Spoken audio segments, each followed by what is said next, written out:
We ready? Okay. Hello, this is Doug Roper, and I'll be bringing the lesson today from Southside Baptist Church. And we're going to be talking about Jonathan and David and the relationship that they had, and also about how we should not let cultural expectations define our role. In other words, what it is that we want to do with our lives. You know, some families, lesson tells us, and it's true, they seem to pass on this legacy from generation to generation. And hopefully it's because of God's leading, but the pressure is even on a pastor's son to continue the tradition of preaching. So, whether he's called by God or not, people just expect that. But with that being said, we're going to study the relationship between Jonathan and David. And Jonathan seems to be content with playing second chair or second fiddle to David. And we'll talk more about that, and we'll talk more about who Jonathan was. And Jonathan knew his role, and he carried out his responsibilities to the best of his ability. So let's talk about and let's consider how cultural expectations can define our roles if we're not careful. So with that being said, let's go ahead and open up with a word of prayer, and then we'll get into the lesson. Heavenly Father God, we just come to you today, Lord. Thank you for the actual little cooler day we're having today, God, to get us a break from the heat, Lord. But thank you so much for whatever it is that you bring us as far as weather goes, because we know that you're in control. So thank you again, Lord. And I just pray as we talk about Jonathan and talk about the relationship that he had with David and talk about his role, even though he was next in line behind his father Saul to be the king, how he realized and understood by you, knowing that that really wasn't your plan for his life. So please speak in and through me. Let it be your words and not mine as I bring this lesson, Lord. And may we understand that just because something is expected of us from someone else, we need to always look to you for guidance to understand what it is exactly that you would have us to do. So I just pray that you will continue to watch over us, Lord. I pray for those that are going through the tropical storm, Deborah, with all the flooding that's going on, that you'll be with them with that, Lord, and be with all the families. And I pray everything goes well. And I pray for those who's lost loved ones, and just continue to bless their family, Lord, and let them know that you're there for them.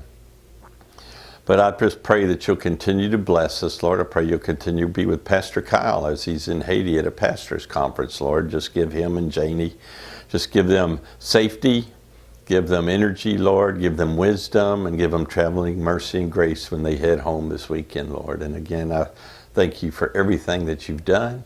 And I thank you so much for what you're going to do. And I do pray all of this in the name of your Son, Jesus Christ. Amen. All right, so as we're talking about Jonathan and David, Jonathan had already proven himself. He was Saul's oldest son, and he was first in line to succeed Saul, his father, to the throne. But as you can imagine, that had always been Saul's desire, but it wasn't Jonathan's. And even though Saul told Jonathan, he said, every day that Jesse's son, meaning David, lives on earth, he says, you and your kingship is not secure. And then it goes on, he says, now send for him and bring him to me, because he must die. But this is in 1 Samuel 20:31, but that's not one of the verses we're going to go over today. But Jonathan was already secure in who he was, and he didn't need a throne or a title to make him a somebody. So let's go on and let's talk about it, because see, Jonathan was a leader and oversaw 1/3 of Saul's army. He was quite a fighter. Jonathan was very fighter. He was brave, and he was willing to go against all odds when he went into battle.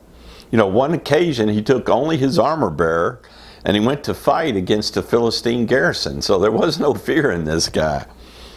Jonathan was a listener, and what I mean by that is he listened to what God told him, and he was led by his faith in God, and he trusted God to save him and to tell him what it is that he needed to do. And he also believed that God would give him a sign. So even though Jonathan had proven himself among the people, they loved him. They really did. But he knew in his heart the role that he needed to be and what he needed to do. You know, too often, many people will listen to others and change frequently to fit the status quo, so to speak. You know, a lot of people will pursue the American dream and not what God has assigned for them to do. You know, they're coerced or they're influenced by other people and maybe even their parents to follow in their footsteps. But instead of seeking the Heavenly Father for advice and the plan for their life, see, that wasn't the case for Jonathan. You know, he clearly knew his role and he freely gave up his rights to the throne. So the lesson tells us, you know, and God tells us we don't need to be pressured by those around us to be somebody we're not. You know, we just need to be who God says that we are. And we must not stumble over role expectations. So let's begin reading in the verses. We're going to read 1 Samuel 1:18, 1 through 4.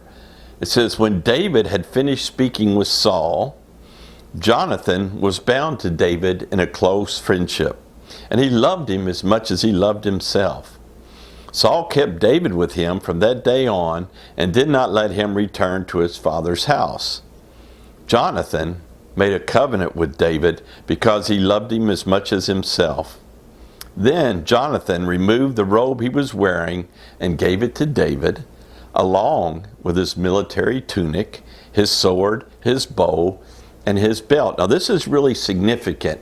A little back history here. Before David destroyed Goliath, he would come to the king, he would play his harp, you know, and soothe him with music whenever the king was in this bad melancholy spirit, okay? But then after David defeated Goliath and the Israelites routed the Philistines in a, you know, great victory, then David was risen to power as a military leader, and Saul told him that you're going to stay here with us from now on. And so David never returned home again. He stayed in the, you know, with the king there in his throne in the house from then on. But as we go on and we talk more about this, you see, the prevailing culture would have expected Jonathan to be king after his father Saul died. Well, Jonathan, you know, his act here, where we read about where he gave him his cloak, he moved his robe that he was wearing, along with his military tunic, his sword, his bow, and his belt. All this meant that he was next in line. These clothes had a meaning for him to be wearing them, and everybody knew that he was the prince and he's next in line. Well, with him giving these to David, Jonathan is making a significant statement on what he saw his role to be in the future and what his relationship was to David. You know, as I said earlier, David had done what Israel's king should have done. You know, he led the fight against Israel's enemy, the Philistines, and when David killed the giant, the army chased the Philistines to a humiliating defeat. I mean, they just destroyed them. And so Jonathan then riveted his devotion. In other words, him and David became, you know, like I said, just like brothers. They loved each other like brothers. And Jonathan knew that David was going to be the new champion of Israel. So with that being said, it says here that Jonathan made a covenant with him because he loved him as much as himself. And so as we talk about this, we talk about that Jonathan was bound to David. In verse 1, it says, when David had finished speaking with Saul, Jonathan was bound to David in a close relationship. And what that means is Jonathan found a brother. I mean, he found someone that he could love like a brother. And they had, even though we're different, they had a lot in common. So bound here in this first part of the verse here, it means literally to bind, tie, or confine somebody. But here it's listed in a meaning as a deep relationship, family relationship. Rather than becoming potential rivals, they became like brothers. See, Jonathan was the firstborn of a king. He was the prince. He was next in line. David, however, was the last-born son of a shepherd. But they became one in spirit. Like I said, they became like one. Jonathan, like I said, loved David, and David loved him like a brother. So even though Jonathan was already a commander of Israel's army, this tells us that he had to be at least 20 years old. So he was older than David. You know, he could have been much older than that. Yet, they also had in common, both of them had demonstrated courage in fighting and fighting the enemy. So with that being said, they also both expressed a profound faith in the Lord. So with that being said, it goes on to tell us that Jonathan loved him like he loved himself. You know, and what he's saying right here is that, you know, he became a brother to Jonathan. They loved each other like a brother. They were loyal to one another. They looked out for one another. They had each other's back. You know, they vowed in a covenant to take care of one another. So, as I told you, back when David defeated Goliath, then Saul kept him with him, and that's what it says here. It says, Saul kept David with him from that day on and did not let him return to his father. And that's after David defeated Goliath and the Philistines, and they had this great, you know, victory in battle. So Samuel had warned the kings, when he had warned Israel, that when they asked for a king, that he told them that the kings would take their sons and their daughters, their servants, their livestock. But David at the beginning served only as a musician to Saul, like I said, when he was in this melancholy state. But after he killed the giant, again, he was brought into the house to stay with Saul, and Saul gladly honored this promising young soldier by bringing him to live permanently in the royal residence. Now, it talks about here that Jonathan made a covenant with David. This was a technical phrase, and it meant what they used to do a lot of times when they made a covenant, they would cut an animal in two. Okay, they would sacrifice an animal by cutting it in two, and then the two coveting parties would walk between the two halves, the two cut pieces of the animal, and when they would do that, you know, they would make a vow not to break this covenant, or if they did, one of them would suffer death. So they would pledge to bless one another and to help each other, to serve each other in a special way. And even though Jonathan was the son of the king and apparent heir to the throne, this language here tells us that Jonathan took the initiative to make this unusual covenant with David, and they pledged their friendship to one another and their loyalty to one another. So then when Jonathan removed his robe and he gave it to David along with the other items that he did, it identified Jonathan's status of royalty as the king's son. And this might give us some kind of inclination that Jonathan knew that David was going to be the king and not himself. You know, it tells us that he knew that something that was going on. He may have some secret knowledge, you know, where Samuel had secretly anointed David to be the future king of Israel. Later, it does become clean in the other scriptures, as we talk about. If you looked up 1 Samuel 20, 14 and 15, and 31, 32, or 23, 17, it talks about how David was going to become the next king. So, by giving his robe to David, Jonathan acknowledged that he believed that David would one day succeed Saul as the king of Israel. You know, we're going to talk a little bit now about what happens with Saul, with his jealousy, because he became so jealous of David. And it first started when after this big battle and David comes in and they're praising David, you know, said Saul has killed his thousands, but David has killed his tens of thousands. So that began the jealousy of Saul over David. David never did anything against Saul. Never once did he sin against Saul. Never once did he disobey Saul. He did everything that he could to serve Saul in the way that he should have. But Saul's jealousy took over, and it got so bad. You know, think about this.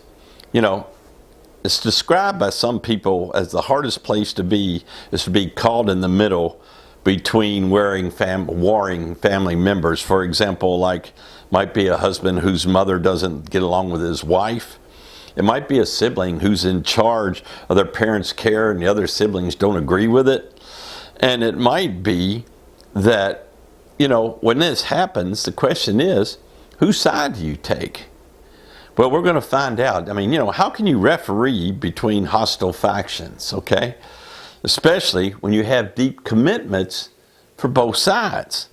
So now, as we go on and we talk about this is where we're going to jump to chapter 19, and we're going to read Samuel 1 through 4. And this is where Saul's jealousy is just taken over. He just can't think straight. He's so jealous of everything that David is doing. So it says, 1 Samuel 19, 1 through 4.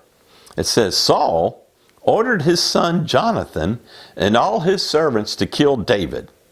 But Saul's son Jonathan liked David very much, so he told him. He said, this is Jonathan telling David, he said, my father Saul intends to kill you. He says, be on your guard in the morning and hide in a secret place and stay there. I'll go out, I'll stand beside my father in the field where you are, and I'll talk to him about you. It says, when I see what he says, I'll tell you. So Jonathan spoke well of David to his father, and to his father Saul. He said to him, the king, and here he is, he's recognizing that his father Saul is the king. He says, the king should not sin against his servant David. He hasn't sinned against you. In fact, his actions has been a great advantage to you. So Jonathan tells David to go hide, and to go hide in a field where probably Saul goes to quite a bit. And he said, I'll be there with my dad, and we're going to talk, and you'll be able to find out what's going on, and I'll come and tell you later what he says. So when Jonathan talks to his father, he's respectful, he's honoring his father, and he met with Saul, and he spoke the truth about David. You see, Jonathan shared his heart's conviction with his father. David was his friend, who was a brother to him. And Jonathan, actually, when you think about it, David was a brother. He was actually Jonathan's brother-in-law, because Saul gave David his daughter as a wife. So Saul was the father-in-law to David, and Jonathan was the son-in-law to David, so they were family. But they loved each other, like I said, like brothers. And so Jonathan, being the brother-in-law, and David, he told his father, he said, David's been a faithful servant to you. He said, he hasn't done anything against you. And he also said that if you kill him, Jonathan recognized that as a sin, because you would murder him for no reason, just out of your jealousy. And he urged his father against it. Well, the good news about this part here is Saul listened to Jonathan's advice. And he swore he wouldn't make any more attempts on the life of David. So for now, the situation seems to be diffused. And Jonathan had made it so David could return at the service of King Saul. Unfortunately, the truce was short-lived. So Jonathan understood that, and people thought that he should support his father in actions, that whatever his father wanted him to do. But instead, Jonathan spoke up against Saul's and what his beliefs were against David. So the setting here is Saul's jealousy over David's success led Saul to make several attempts to kill him. The lesson tells us that first Saul tried to kill David by spearing him, not once but twice, throwing a spear at him in chapter 18, 10, and 11. And then he assigns David to a command and against the Philistines in a battle where he figures that they would kill him. They would kill David, where the Philistines would kill David. So he would just become a casualty of war. Well, that didn't happen either. So then Saul crafted this other plan, which involved his servants, his son, and his daughter. And that didn't work either. So now it says, driven by this paranoid and this jealousy of what he perceived as a serious threat to his throne, then it ramped up his attempts on his rival David. Even though David wasn't his rival, he saw David as being his rival. So he ordered his son John and his servants to kill him. You know, his impulse, his murderous impulse, had just boiled up in intensity to where he just couldn't think straight. He said when the Philistines failed to kill David, Saul again plotted for another effort to kill David.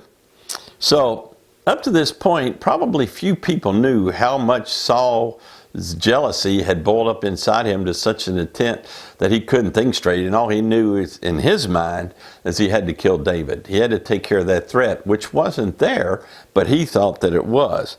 So here, he's no longer disguising his thoughts. And he's talking openly with his son and his officers regarding his intent, which is to kill David. So probably spoke as if David's death was a necessary evil. So he gives them the orders to assassinate him. But by telling Jonathan, Saul unwittingly provided a way for David to learn about the escalation, because first thing that Jonathan did is he went to David and told him what his dad was planning. So he told him, he said, my father Saul intends to kill you. So Jonathan's, you think, his loyalty would have been and was expected by everyone to be with his father. But the relationship that David had, you know, made him to understand and to know, and like I said, his belief was that no, David had done nothing wrong. There's no reason for this. So he refused to help Saul in his insane attempt to kill David. So he didn't remain neutral either. You know, he went on David's side and he secretly brought David up to speed of Saul's intention to kill him. And he tells him, he says, be on guard in the morning. He said, you know, Saul again ordered his son Jonathan and all his servants to kill David. But Saul's son liked David very much. He told him, my father Saul intends to kill you. Be on your guard in the morning and hide in the secret place. And I'll go out and stand beside my father in the field where you are and talk to him about you. When I see what he says, I'll tell you. So Jonathan understands that Saul wants something to happen quick. He wants this to be done right away. So he tells David, be on your guard in the morning. You know, so by telling him that, you know, he's saying this is going to happen really quick, or he's going to attempt for it to happen really quick. So when he told him to hide in the secret place, Jonathan went to talk to his dad. And he was out there where David could see him and maybe even be able to hear him, but he definitely could see what was going on. And so as he did that, Jonathan talked to his father, and once they'd finished talking, then he went back and he talked to David. But before that, he said, you know, I'll go out and stand beside my father. By taking a stand beside his father, Jonathan put himself as a go-between between David and Saul. And he would join Saul, he would talk with him about his intentions, and he pleaded with him not to do anything with David. And then he tells David, he says, when I see what he says, I'll tell you. See, Jonathan's goal here was twofold. And what I mean by twofold here, he was investigating and he was attempting to dissuade Saul's intentions and then also reporting the outcome to David. So Jonathan spoke well of David. He did more than secretly help David with information. He argued on David's behalf before the king. And he told the king, he said, the king should not sin against David. He's addressing his father here as the king. So he's speaking with his boldness to the king, because obviously the king had the authority to do whatever he wanted to do. And he called Saul's plan, he said it was a sin against David. You know, because he was urging his father, telling him, you know, you're wanting to shed innocent blood. And there's possible consequences because of that. See, because shedding innocent blood would have led to the blood guilt, which is according to Deuteronomy 19:10. And that basically says, if you commit murder, then, I'll look it up and read it to you real quick. Deuteronomy 19:10.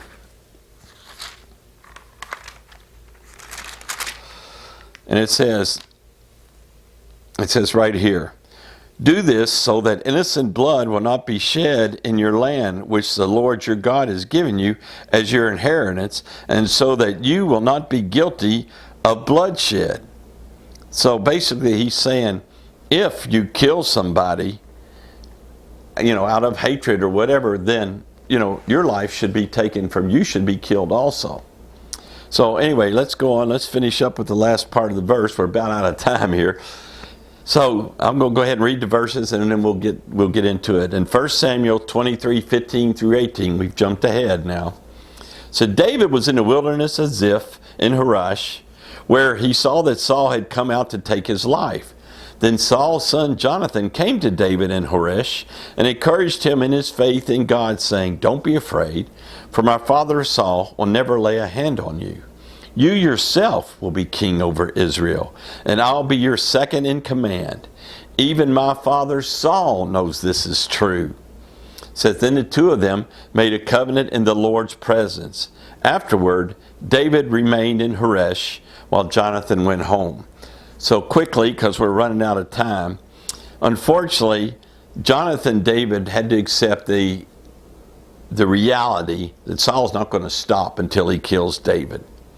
But even when Saul was out looking for David, Jonathan knew where he was. He went and talked to him, and he told him that, basically Saul's hostility had turned homicidal. In other words, he was going to do whatever he could to kill David. Right here it says, when Amalek, the priest of God, helped David with food and a weapon, Saul retaliated and had 85 priests of God killed, as well as an entire community. So basically, it's very dangerous for anybody to help David right now. So, unfortunately, although David never gets the opportunity to be David's number 2, he still was content to be in that supporting role. Because when he told him, he said, that he would be his second in command, he said, don't be afraid, for my father Saul will never lay a hand on you. You yourself will be king over Israel, and I will be your second in command. Well, Jonathan didn't know that he was going to die, and Saul, his father, was both going to die in a battle with the Philistines. So he never got to be David's second in command. Matter of fact, he never saw David again after they had this conversation on this side of heaven. So even though he's talking to him and he recognized that God was at work in David's life, and he meaning Jonathan, fully accepted the role that God had given him in their relationship. He told him in the wilderness of Ziph in Horesh, he came to him and he said, while my father's looking for you, he's never going to find you, and he'll never lay a hand on you. And he's telling David, he's saying, don't be afraid. Continue with your faith in God. He told him that regardless of what's going to happen, he was encouraging David with, he loved him as a brother. He's encouraging, he's telling him, don't be afraid. God's going to take care of you. My father Saul is never going to lay a hand on you. And he reminded David of God's faithful promises that he made to him when he said that he would never leave him or forsake him. So with that being said, Jonathan also told him, that he said, you yourself will be king over Israel. And so this is giving another reason for Jonathan to understand and know his role, but on the same time to let David know that you will be king. Because if God wants you to be king, there's nothing that my father can do or anyone can do to keep that from happening. So Jonathan actually took pleasure in the fact of prospect that David was going to become king instead of him. So after this, the two of them made this covenant again, and it said here that Jonathan and David had already made the one covenant, but now it said they that they renewed their friendship, And they renewed their friendship in a covenant in the presence of the Lord, meaning they fully trusted in God's promises. So their covenant strengthened their commitment to one another. And it also meant that Jonathan